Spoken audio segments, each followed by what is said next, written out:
All right, good morning, everyone. I'm sorry. So first of all, I'd like to say how much I love this country. So for Thailand, if you're Thai, please clap your hand once. Any Thai? Non-Thai, clap your hands twice. Wait, where are you from? Indonesia, my fellow. Where are you from? Vietnam. You? Island? What kind of country is that? Okay. Well, first of all, thank you so much for the opportunity. It's my honor to be here today. I'm so excited to meet you guys here. I'm Carlos. I literally just got here. So I rode a train from Malaysia, and the train ended up arrived 4 hours late, and I almost ended up not going here at all because of the train. But then, thank you again for the Thailand because I could direct myself to the place. I couldn't read any letter because everything was written in a Thai letter, and I was told different directions from different people. But finally, I got here. Thank God. All right. I'm going to talk about the project I've been doing with my friends. It's called as Buku Kami. It's a social enterprise, Indonesia-based. We're based in Jakarta, the capital city of Indonesia, and I think we should start. All right, so these are the notebooks. We are crafting the notebooks. Everything is all made recycled from the waste materials. And I think there are stories behind these recycled notebooks, as you can see. Wait. What happened? Okay. So why did we do this in the first place? There are two different reasons. We try to combine two different challenges. The first one is about the waste. Environmentally speaking, there have been a lot of problems, and I've been involved in different campaigns. I've been doing Earth Hour. I've been doing a lot of different environmental campaigns. What happened? Okay. And I've always been concerned about the waste material. What are we going to do with this waste? Because we keep producing it. No matter how many times you do environmental campaigns, this is something that we keep doing. We keep producing waste no matter what. You go to the airport, you go to whatever. It's always the waste that we keep producing, and it always ends up in somewhere we don't actually want to see. Yep, as you can see here, this is the place where we work. And then another one, let's see the problem from the other side. This is human trafficking, the modern slavery, as we can see, 21st century evil, as we can see. So does anybody here know what human trafficking really is? Human trafficking, anyone has an idea? You? Sure, why not? Is that abusing the... No, it's okay, it's okay. For my definition, I think human trafficking is just like abusing the humanity. That's it. I think that's a very perfect answer. No, nobody was right. Okay. There you go. No, it's like, thank you. Human trafficking is actually another word for, abusing your human rights, basically human dignity as a person. For example, I'm standing right here. I can actually pursue education like you guys. You can go to your best school wherever you want to go, and then you get a job as you want. But then we remember some of these people are so unfortunate. They were trafficked since they were a child. Since they were, for example, I was 5 years old, and then somebody just trafficked me. I was sent to the city, and I was promised for a better opportunity to get a better job. And then I arrived in the city. I didn't know what kind of job I was doing, and most of these people fell into prostitution, or in other words, they're working as sex workers in different levels because sex workers have levels. Apparently, I just found out. And I don't think that Buku Kami agrees with the way of thinking that some women have to do that for, to get some income to continue their lives, where they have other potentials to grow as human beings. These are the challenges, putting that into statistics. The global sex trafficking profit, it's 99 billion per year, US dollar per year. That's like 10 times than Starbucks in that industry. Can you imagine that in sex prostitution? For example, you know what I mean? You go to these cafes, you go to the bars, and then you can rent somebody to fulfill your desire. And then the numbers of individuals trafficked, 3,287 per day. That's per day. Talk about 1 year, how many of the women. And average per sex transaction cost in Jakarta is less than $1. For example, can you imagine I would pay someone less than $1 just to, fulfill my desire in one night, and then I probably can do like 10 times, you know what I mean? Freaking less than $1. How do you, we can give the price for such thing, right? If you agree with me, yes, sure. And so that makes them earn $200 per month or $90 per individual. Most of these women don't get as much.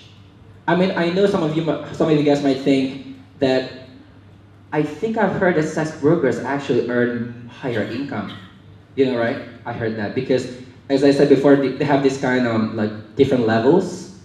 That's like the upper class sex workers, and we are working with the low income ones. We don't want them to earn higher in this industry. And talking about the environment, the global waste, that's like 11 million tons per day waste per household and everything, blah, blah, blah. All right? You can always read it on the internet. Yes, so this is where we are. As you can see, we were known as Buku Kami Project.org. We've been working for a year. We try to establish our organization that we attempt to empower human trafficking survivors in Jakarta and Bangkok. So we started in 2 different cities, and then we learned how the best way to serve these women. And then currently we are doing some reestablishment. So we're trying to find out how the best to serve them. We are trying to learn about the human trafficking itself. We're not just trying to come to them, hey, we want to help you, let's do this and blah, blah, blah. We want to learn about these women first. All right, so this is me. I'm sorry, I look terrible. This is the first time we did the training with the women, and I was very exhausted, and this is the first logo that we used, Buku Kami, and then we transform again with a new tagline, write your own story. That's our new logo. If you visit our website, BukuKamiProject.org, you can see this, and it represents the story behind these women. At the end of the day, we want these women to share their stories to empower the other women that they have the alternative, they always have the other options to continue their life and have sustainable lives, you know?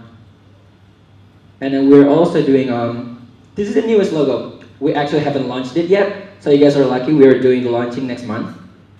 We're gonna do launch a new website as well, as we currently doing the recruitment, so we're kind of excited about it. Empower. When you hear about the word empower, what comes to your mind? Anyone? What do you think of empower actually? How empowered do you feel sometimes? Such a difficult word, okay. What's? Inspiration. Sure, why not? Empowering is something inspirational for the other women. For example, I feel empowered to help them. I feel empowered to give my income to some other people so that they can do blah blah blah, right? And then, yeah. So these are the stories you can read. We were found original as an elegant small-scale solution, and we became the winner of the YSEALI. I don't know if you're familiar with YSEALI. It's a U.S. government program. So we were very fortunate to win the first grant, and we used all of the money to start everything from the scratch. And then we've been working with with some sex workers in some parts of Jakarta. And now we're expanding to Thailand and Pattaya. And then we'll try to, reach some other parts in ASEAN, Southeast Asia. Yeah, and what we've been doing is that we train the women, for our pilot project, we train the women to make notebooks. Can anyone show me if there's a notebook? I think I distributed. Yeah, sure. Yeah, we've been training the women to produce this notebook recycled. Everything's 100% recycled, and then we partnered with every other organization that helps us to market this product. It's a really nice product if you can see. Anyone want to see? Just pass it. Thank you. So, moving on. The notebooks are currently sold in stores in Indonesia and South Asia, college bookstores, and we've been expanding our partnership with different bookstores across the globe. We have partners in Australia, partners in Canada, and some other. We keep expanding. As long as we can sell the products, then this can be some other revenue stream for us. Yeah, the products, as I said before, Buku Kami provides A6 and A5 notebooks as well as bookmarks. And then, yeah, how do we do our promotion? The way we do our promotion all this time is we reach our customers, our segment customers, through large social media exposure, and then youth talks like this, And then we also build partnership with different types of organization. Last time we were working with the Greenpeace and then with a Worldwide Fund and any other organization that is potentially becoming our partner in the future. Environmentalist is our nickname for our supporter, environmentalist. So instead of environmentalist, we kind of change the W, so you become empowering the women as well, helping the women and the planet, environmentalists. All right. Oh wait, there's me there again. we were shot by one of the national media, and we're so excited about it.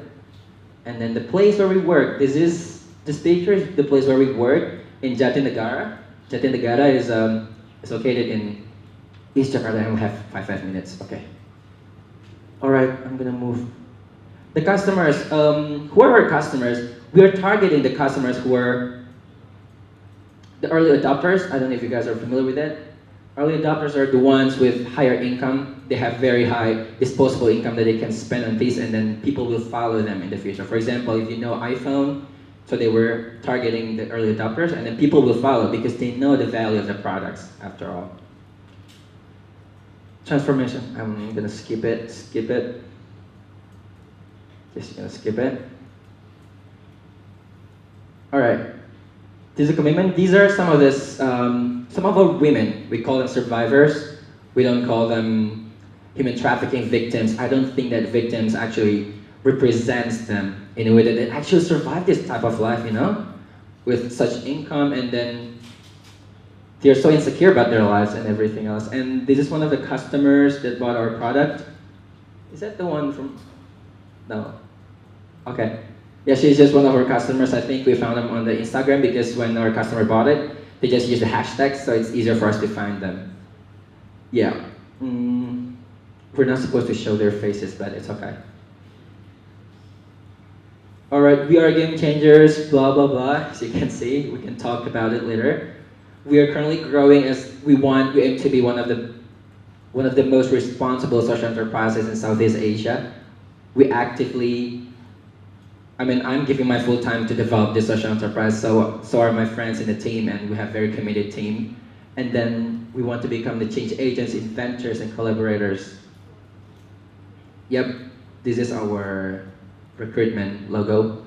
We're currently recruiting. If you're interested, you can always visit. I think that's all from me. If you have questions, we can talk later. Thank you.